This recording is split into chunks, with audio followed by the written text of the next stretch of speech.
Now it's done. Let's be friends. That's what I wish for, but in fact, that's not the case. So let me tell you a little bit about myself. I was adopted. I use the word was because it was a one-time event. It still is a huge part of my identity, but I don't want to have that label.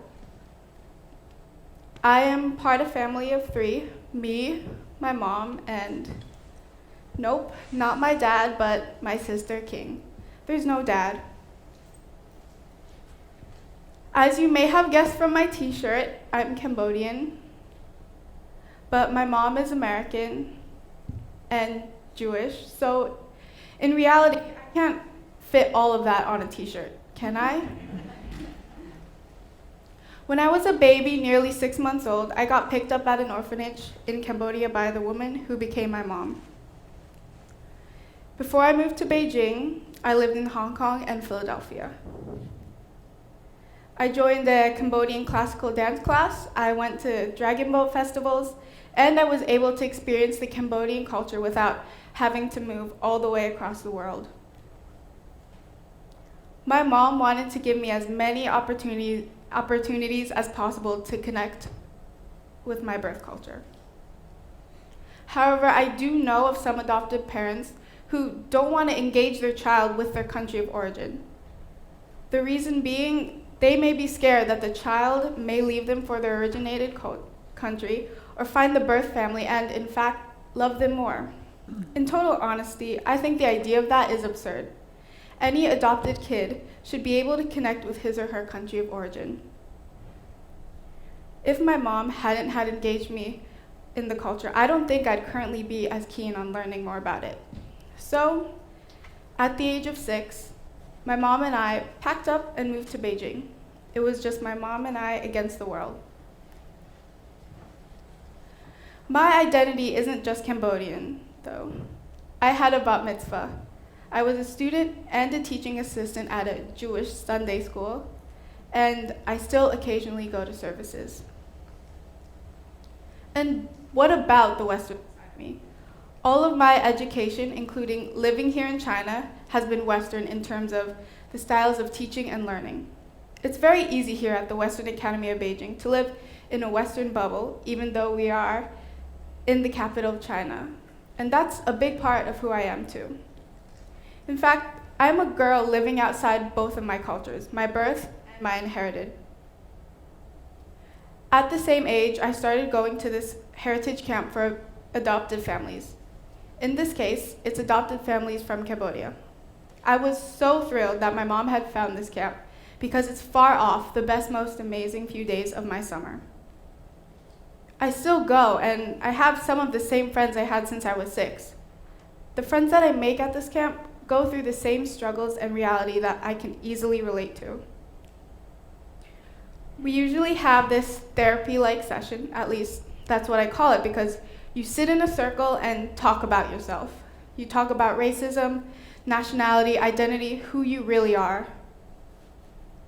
I remember one girl saying something like, "People always assume or think I'm Black." This has always stuck with me because, okay, I have darker skin, but I'm not African American, I'm Cambodian. And Cambodia is in Asia, but wait, Asia? What is that even supposed to mean? Most people use the Asian stereotype. So when I meet people similar to myself, it helps me further understand my culture and help me deal with the stereotypes we all occasionally face. Another thing that comes up a lot is the real mom and dad question. People ask me questions like, is she your real mom? Yes, she is in fact real. She's not invisible, is she? Are you an orphan? I was in an orphanage, but no, I'm not an orphan. So as the years go on, you start to have immediate answers for these types of questions, and I sometimes don't exactly feel the need to tell people all of these details.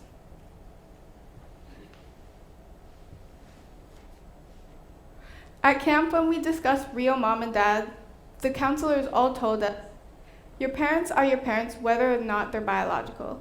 So let's get something straight here. A mother shapes a person's identity, and I've got 2 moms. When I was 8, through my mom's efforts, I was able to meet my birth mother, as well as my birth family. Everything from an 18-year-old uncle to a very old grandmother. It was an extremely overwhelming and memorable experience, and I'm so glad that I was able to start a lasting relationship with my birth family. So here's what I understand about my identity in relation to my 2 moms. The thing is, I don't feel like I have 2 moms. I always feel like my birth mother is that lady, and it's always been a little bit awkward and uncomfortable for me whenever we meet with her. I'm not saying that I regret meeting her, but imagine meeting someone who resembles you and gave birth to you, but who has never tucked you in at night or nagged you to get your homework done. There are so many barriers, such as not being able to speak the same language, not living in the same country, and especially growing up in different cultures. Ultimately, my forever mom is mine to keep.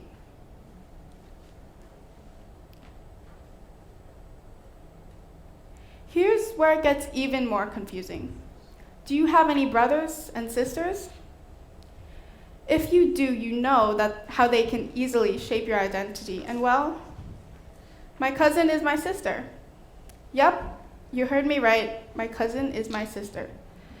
So let me explain. As the years went on, my mom and I wanted another member in the family. So we'd go to Cambodia at least once every year, and my Cambodian relatives would often say, "Take her, she's super smart."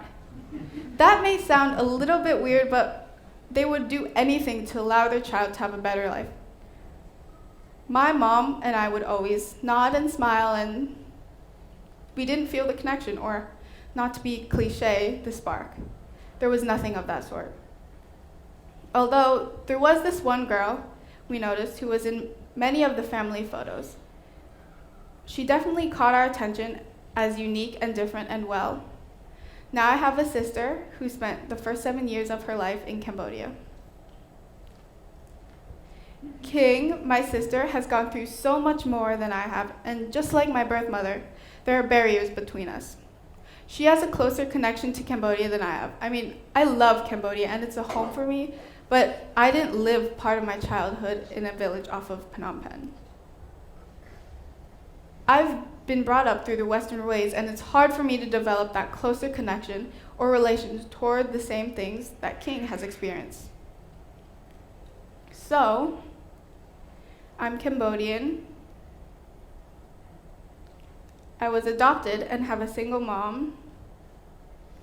I have a sister who is my cousin. I'm also Jewish, and did I mention I'm still a teenager? Can we fit this on a shirt now? It's okay to be confused about who you are. I know that I can't summarize myself, even in this talk, but do I really need to define myself? Honestly though, I'm just a normal teenager. Everyone is finding himself or herself, so let's be interested in each other's stories, but look beyond them to create real, meaningful relationships, finding what we have in common and respecting each other's differences. Thank you.